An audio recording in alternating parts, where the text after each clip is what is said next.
गलत कर्मों का फल मिलता जरूर है। एक साधु वर्षा के जल में प्रेम और मस्ती से भरा चला जा रहा था।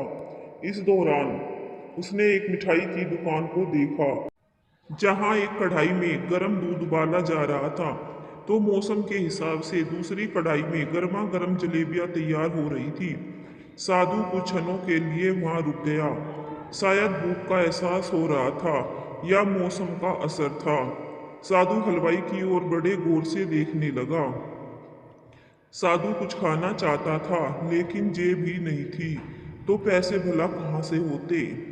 साधु कुछ पल हाथ सेकने के बाद चला जाना चाहता था कि नेक दिल हलवाई ने से रहा ना गया और एक प्याला गरम दूध और कुछ जलेबियां साधु को दे दी। साधु ने गरम जलेबियां गरम दूध के साथ खाई और फिर हाथों को ऊपर की ओर उठाकर हलवाई के लिए प्रार्थना की और आगे चल दिया।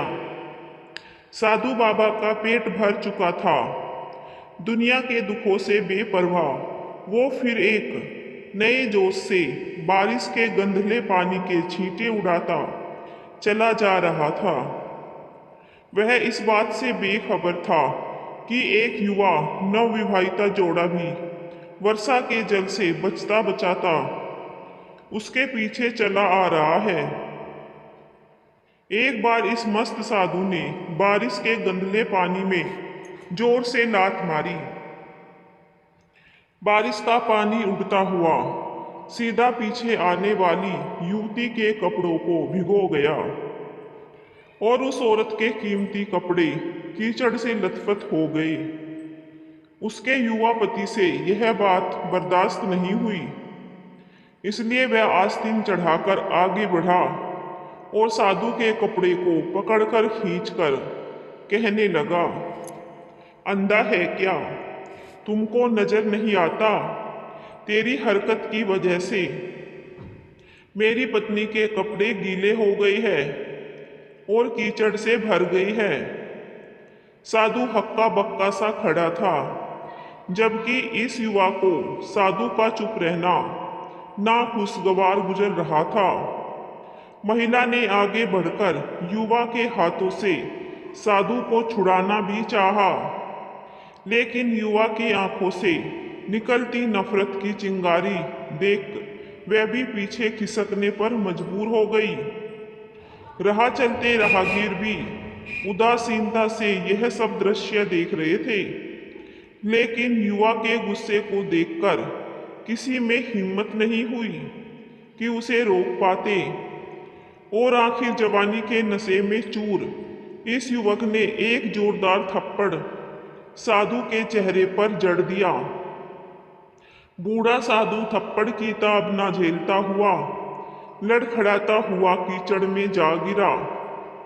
युवक ने जब साधु को नीचे गिरता देखा तो मुस्कुराते हुए वहां से चल दिया।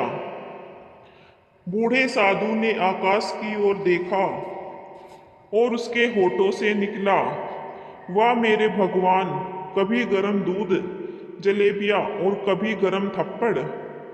लेकिन तू अगर चाहे मुझे भी वही पसंद है। यह कहता हुआ वह एक बार फिर अपने रास्ते पर चल दिया।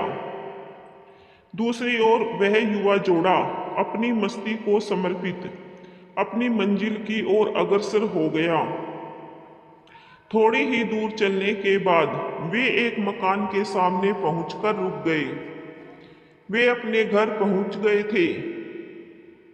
युवा अपनी जेब से चाबी निकालकर अपनी पत्नी से हंसी मजाक करते हुए ऊपर घर की सीढ़ियां तय कर रहा था। बारिश के कारण सीढ़ियों पर फिसलन हो गई थी। अचानक युवा का पैर फिसल गया और वह सीढ़ियों से नीचे गिरने लगा। महिला ने शोर मचाकर लोगों का ध्यान पति की ओर आकर्षित करने लगी, जिसकी वजह से उसके संबंधी और दूसरे लोग तत्काल सहायता के लिए युवक की ओर लपके और अस्पताल ले गए।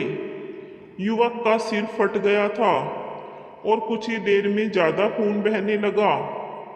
लोगों ने दूर से आते साधु बाबा को देखा तो आपस में कानाफूसी होने लगी कि निश्चित रूप से इस साधु बाबा ने थप्पड़ खाकर युवा को श्राप दिया है, तभी उसे चोट लगी है। दूसरे युवकों ने यह बात सुनकर साधु बाबा को घेर लिया। एक युवक कहने लगा कि आप कैसे भगवान के भक्त हैं जो केवल एक थप्पड़ के कारण युवा को श्राप दे बैठी। भगवान के भक्त में रोष व गुस्सा हरगिज नहीं होता। आप तो जरा सी असुविधा पर भी धैर्य न कर सके। साधु बाबा कहने लगा, भगवान की कसम, मैंने इस युवा को श्राप नहीं दिया। अगर आपने श्राप नहीं दिया तो ऐसा नौजवान युवा सीढ़ियों से कैसे गिरा कि उसे इतनी गंभीर चोट आई। तब साधु बाबा ने दर्शकों से एक अनोखा सवाल किया कि आप में से कोई इस घटना का चश्मदीद गवाह मौजूद है। एक युवक ने आगे बढ़कर कहा, हाँ, मैं इस घटना का चश्मदीद गवाह हूँ। साधु ने अगला सवाल किया, मेरे कदमों से जो कीचड़ उछला था, क्या उसने युवा के कपड़ों को दागी किया था? युवा बोला, नहीं, लेकिन महिला के कपड़े जरूर खराब हुए थे। साधु ने पूछा, फिर युवक ने मुझे क्यों मारा? युवक कहने लगा, क्योंकि वह युवा इस महिला का प्रेमी था और वह बर्दाश्त नहीं कर सका कि कोई उसके प्रेमी के कपड़ों को गंदा करे, इसलिए उस युवक ने आपको मारा।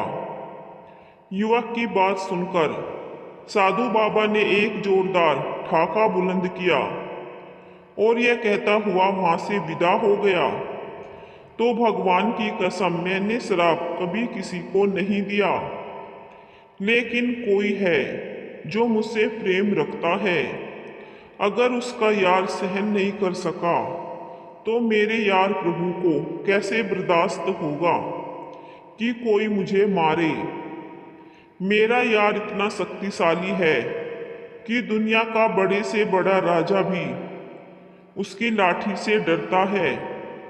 सच है, उस परमात्मा की लाठी दिखती नहीं और आवाज भी नहीं करती, लेकिन पड़ती है तो बहुत दर्द देती है। अपने धन, यौवन और पद का अहंकार दूसरों को चोट पहुंचाने का कारण बनता है, किंतु जब समय का चक्र हमारी तरफ घूमता है तो हमारा कष्टों का दौर शुरू हो जाता है। हमारा कर्म ही हमें उसकी लाठी से बचाता है। बस कर्म अच्छे होने चाहिए। किसी को भी चोट पहुंचाना, खुद चोट खाने की तैयारी करना है। हमें अपने गलत कर्मों से डरना चाहिए, क्योंकि ईश्वर की लाठी में आवाज नहीं होती। कहानी पसंद आई हो तो कमेंट करके जरूर बताएं।